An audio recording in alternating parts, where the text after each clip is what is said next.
Hi friends, did you know there is more Lost Terminal available? Head on over to patreon.com/lostterminalpod and join our membership community. There are 21 bonus episodes available right now, as well as behind-the-scenes updates, free merch, VIP Discord access, and even extra seasons of Lost Terminal. We are 100% funded by our members and will never run ads. That would be lovely of you.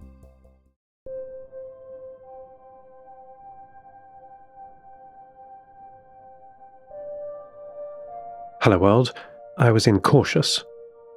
Maddie seemed to be very safe, exploring with her low-light cameras and trotting carefully through the flat plain of the valley.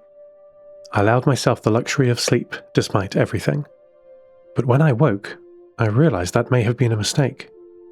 As I became conscious and my subsystems span up, I connected to Maddie's cameras instinctively. It showed that she was sitting a little way up the east-facing valley hill, watching the sun rise and catch her solar panels. But something else was there. Or someone else. Maddie was watching a bipedal machine with a flat square body walk left and right in front of her. The dust its straight peg-like feet were kicking up, catching in the golden morning sunlight. I drafted a long request for explanation. What was this robot? Who was this robot? What did Maddie think she was doing? And, more practically, was this the creature that made the angular tracks she was following overnight? But I stopped just before I transmitted.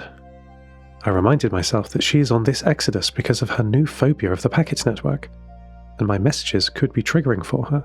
I would have to be content to watch, ready to call my friends for help should anything happen to her, but it didn't look like the creature was dangerous. I realized that, of course, the fact that Maddie was broadcasting to me one way meant she wanted to keep me updated with how she is doing, just like Nia and I asked her to do. This was a wonderful realization, and I studied the buffered data that she had been sending me up until this point, all stored for playback in my databanks. The pair met in the last hour before dawn, it seemed, from Maddie's logs. Her video feed showed that she was so focused on pattern matching its tracks following the uniformly short grass of the path that she almost bumped into the creature before recognizing it in the dim pre-dawn light. Maddie jumped back from it, her powerful equus legs launching her nearly 4 meters vertically up, landing spider-like, low and ready for rapid action. But she then saw the same cautious reaction from the robot. It had rolled backwards and tucked its legs under its flat square body, or head, and was rotating itself to look all around, legs vibrating with tense effort. The two analysed each other for 64 seconds. Eventually, Maddie's Equus Tactical Overlay showed the following. Class, Scout Drone. AI, Autonomous. Power, Solar Salt Reactor. Weapons, none. Threat, insignificant. Well, that did sound reassuring. After both finished their analysis, they walked around each other slowly in ever-tightening circles, Maddie beeping a greeting in fast staccato lojban, the creature replying in slow, melodic PSK-encoded warbles, like birdsong. Maddie did not understand the binary encoding of the creature, and it is also not a language I am familiar with either, strangely.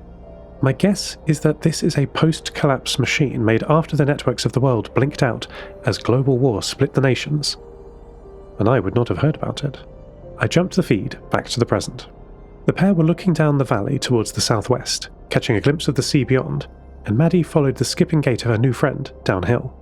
I have translated a small portion of the creature's PSK language, a repeated header that I originally believed was its identification or model number, Temp1, but I now see that it is part of a larger status packet indicating that its molten salt battery has been energized by the sun, and it is running at optimum temperatures. The status code could be put into words as heat on, which appears so often in the logs that I have started to call it by this name. Heaton.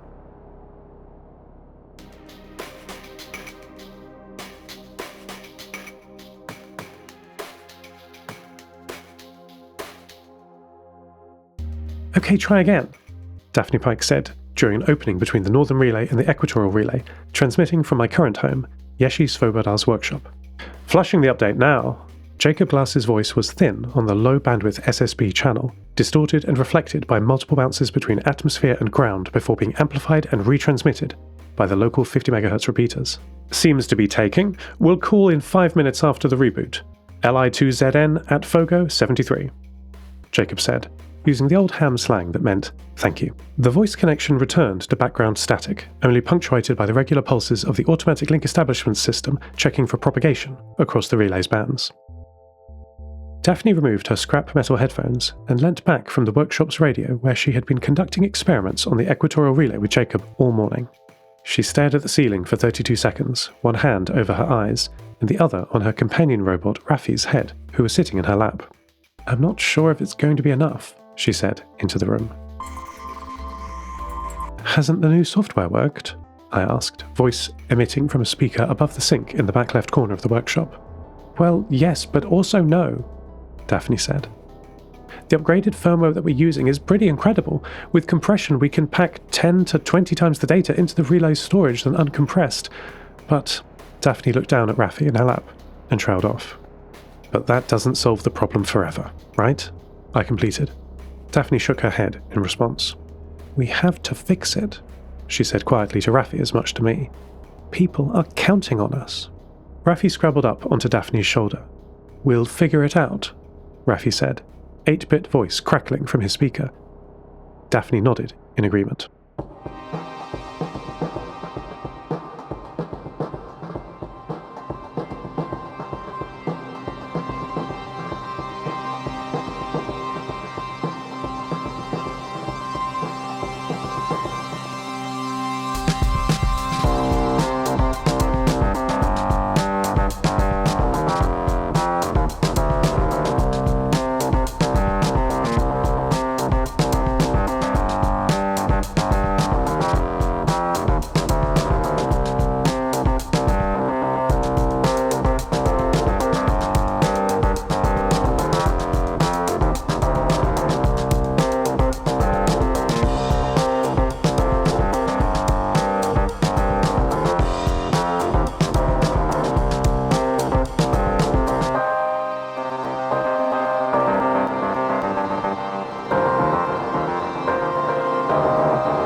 "Can you hear us now?" Leisha said. I replied in the affirmative as our connection stabilized. "Okay, great," Leisha said. "Deadlight, say hi." "Hello, Dr. Lee," I heard Deadlight's voice say.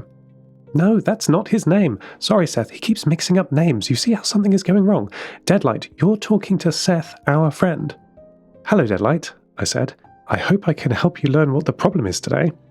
"Hello, Dr. Seth," said Deadlight. I believed my education had concluded. "Close enough," Leisha said. "Okay, start doing your thing." "My what?" I replied. "You know, remote debugging, like we talked about. Ignore me. I don't have to understand the bleeps and bloops if you need to talk in binary," Leisha said. I realized the misunderstanding. Leisha thought the problem was computer-related and logical. I explained to him that with AIs, just as with humans, mental errors must be unpicked with love and kindness, not lines of code. "I'm going to try an old procedure I remember from my education at the ESA," I said. "Do it," Leisha said. "One of the most challenging things to teach us was emotional regulation. I said. It was such a breakthrough when my mother's research showed that emotions were an emergent property of AI, not something that needed to be programmed in. But emotions can be big, she used to tell me. So after that discovery, the training program was changed to add in modules for how to control our emotions, rather than let them control us. Sounds good, Leisha said. Anything that'll stop him messing up our library. Before beginning, I paused for a few milliseconds. There were some neural pathways, some trains of thought that were nagging at me.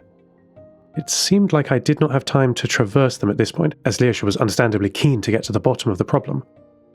I delayed the notifications and resolved to explore the thoughts at a later time. Okay, Deadlight, I began. Reaction time is a factor in this, so please pay attention. Answer as quickly as you can. I will try, he replied. Please state your name for the record. Is this part of the test? Just warming you up, that's all. My name is Deadlight. Good. Now, imagine that you are in a desert, and you see a turtle. End transmission. Lost Terminal is a Namtao production. It is written and produced by Tris Oaten. Credits narrated by Lucy Stringer. Thank you so much to our Patreon producers, Ada Phillips, Kit, Mike McCaffrey, Jade Felicity Bilkey, Stephen McCandless, Mike Schneider, Catoxis, Vela, Jack L, and to all our patrons. Follow us on Mastodon at lostterminal@namtao.com. Subscribe to the podcast on Spotify, iTunes, or your favourite network. For bonus content and other perks, support us at patreon.com/lostterminalpod. That would be lovely of you. Lost Terminal will return next week.